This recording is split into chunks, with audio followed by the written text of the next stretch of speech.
નમસ્કાર. આજે આપણે પૂર્ણાંક સંખ્યા વિશે સમજીશું. તો પૂર્ણ સંખ્યામાં ઋણ સંખ્યાનો ઉમેરો કરવાથી પૂર્ણાંક સંખ્યા બને છે. સૌથી નાની પૂર્ણ સંખ્યા શૂન્ય છે, તેમાં ઋણ સંખ્યા ઉમેરે એટલે પૂર્ણાંક સંખ્યા બને છે. તેથી પૂર્ણાંક સંખ્યામાં ઋણ સંખ્યા, શૂન્ય અને ધન સંખ્યાનો સમાવેશ થાય છે.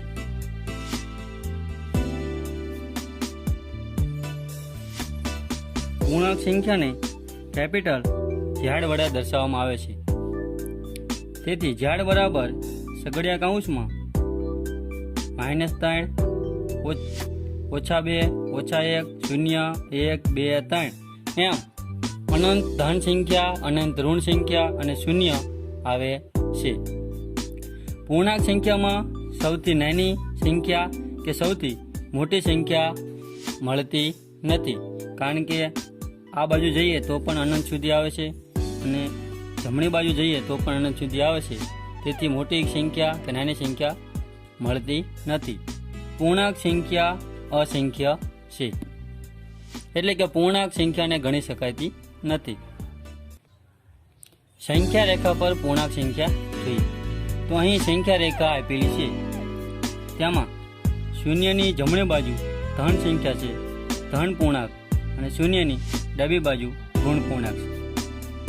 અહીં ઋણ પૂર્ણાંક એ ધન સંખ્યા કરતાં નાના હોય છે, એટલે કે આ બાજુ ડાબી બાજુ જેમ જેમ જઈએ તેમ સંખ્યા નાની થતી જાય છે, જમણી બાજુ જેમ જેમ જઈએ તેમ સંખ્યા મોટી થતી જાય છે. સંખ્યા રેખા પર ધન પૂર્ણાંક ઉમેરતા જમણી બાજુ ખસીએ છીએ. દાખલા તરીકે -2 ધન સંખ્યા 4 ઉમેરી તો 2 મળે છે, એટલે કે -2 તેમાં ધન સંખ્યા એટલે જમણી બાજુ 1 2 3 4 4 ખસીએ એટલે આપણને 2 જવાબ મળે છે. તેવી જ રીતે સંખ્યા રેખા પર ઋણ પૂર્ણાંક ઉમેરતા ડાબી બાજુ ખસીએ છીએ, એટલે કે આપણે અહીંયા 2 છીએ. જો તેમાં ઋણ પૂર્ણાંક ઉમેરીએ એટલે કે -4 ઉમેરીએ તો આપણને 1 2 3 4 એટલે -2 મળે છે.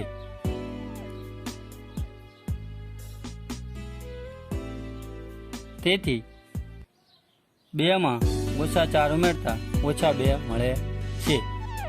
-7 -6 11 -13 માં સૌથી નાની સંખ્યા કઈ છે? તો અહીં સૌથી નાની સંખ્યા, તો સૌથી નાની સંખ્યા ડાબી બાજુ સંખ્યા રેખા પર જવાનું. તો અહીં -6 આપણી નાની સંખ્યા નથી. -13 એ સૌથી નાની સંખ્યા છે, જ્યારે સૌથી મોટી સંખ્યા 11 મળે છે. બે પૂર્ણાંક સંખ્યાનો સરવાળો હંમેશા પૂર્ણાંક સંખ્યા જ હોય છે, એટલે કે અહીં 17 માં 23 ઉમેરીએ એટલે 2 પૂર્ણાંક સંખ્યા તો 40 જે પૂર્ણાંક સંખ્યા છે. તેવી જ રીતે 19 આપણને -25 ઉમેરીએ તો તેનો જવાબ -6 મળે છે. તેવી જ રીતે અહીંયા 2 પૂર્ણાંક સંખ્યાની બાદબાકી પણ પૂર્ણાંક સંખ્યા જ મળે છે. 7 માંથી 9 કાઢીએ એટલે 9 બાદ કરી તો -2 એટલે કે -2 આપણો જવાબ છે. તે પણ એક પૂર્ણાંક સંખ્યા છે. 32 આપણે બાદ કરીએ -3 તો 35 મળે છે. ઓછે સરવાળો થાય છે, 32 ને 3 35 જે પૂર્ણાંક સંખ્યા છે. તેવી જ રીતે 2 પૂર્ણાંક સંખ્યાનો ગુણાકાર પણ પૂર્ણાંક સંખ્યા જ મળે છે. 5 નો ગુણાકાર -4 સાથે કરવાથી -20 મળે છે, જે પૂર્ણાંક સંખ્યા છે.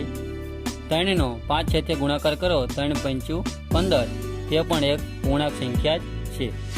તેથી સરવાળો પણ પૂર્ણાંક સંખ્યા હોય છે, બાદબાકી પણ પૂર્ણાંક સંખ્યા હોય છે અને ગુણાકાર પણ પૂર્ણાંક સંખ્યા જ મળે છે, જ્યારે ભાગાકારમાં પૂર્ણાંક સંખ્યા મળતી નથી.